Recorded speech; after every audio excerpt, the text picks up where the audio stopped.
तो 1970s में, ठीक है, 1970।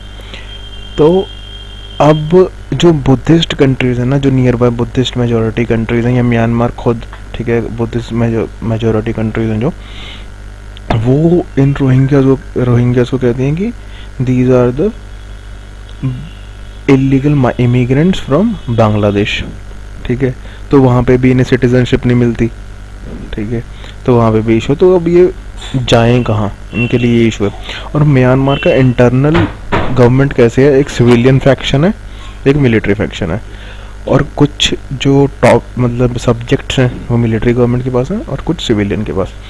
अब मिलिट्री के पास क्या क्या है, this is a case of for Myanmar, this is a case for internal security.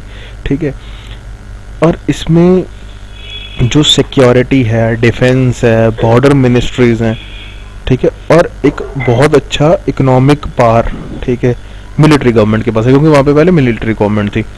अब जैसी सिविलियन गवर्नमेंट आई है मिस सुकाई के अंडर, ठीक है, they have to bear the brunt. और जब से उनकी गवर्नमेंट आई है उन्होंने कभी ये भी नहीं कहा कि मतलब हाँ हम रोहिंग्याज के इशू के लिए क्या कर रहे हैं क्या नहीं, कुछ खास इसके बारे में कहा नहीं। ठीक है, और म्यांमार में मतलब रोहिंग्याज के प्लाइट के लिए, ठीक है, और वर्ल्ड में भी रोहिंग्याज का टॉपिक कोई इतना किसी ने उठाया नहीं।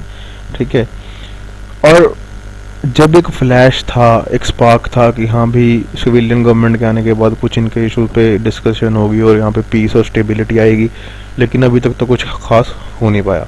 तो इस आर्टिकल में ये है, लेकिन इस आर्टिकल के साथ एक बड़े लेवल पे एक क्या चीज़ है, इंडिया का सिटीजनशिप लॉ, जो कि अभी सिटीजनशिप बिल जो अभी चेंज हो रहा है, उसमें क्या चेंजेस हैं बेसिकली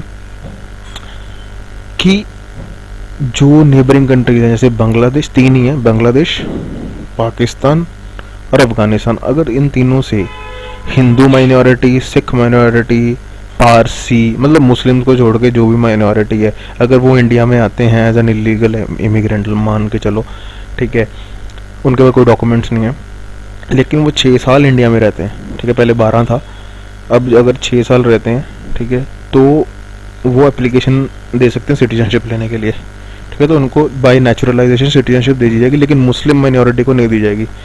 तो इस पे भी इश्यूज चल रहे हैं कि why religion have been created a base for providing citizenship even though Muslims, why giving the minority status for other religions. ठीक है, तो रिलीजन को बेस क्यों बनाया गया, ये इशू चल रहा है इस लॉ में।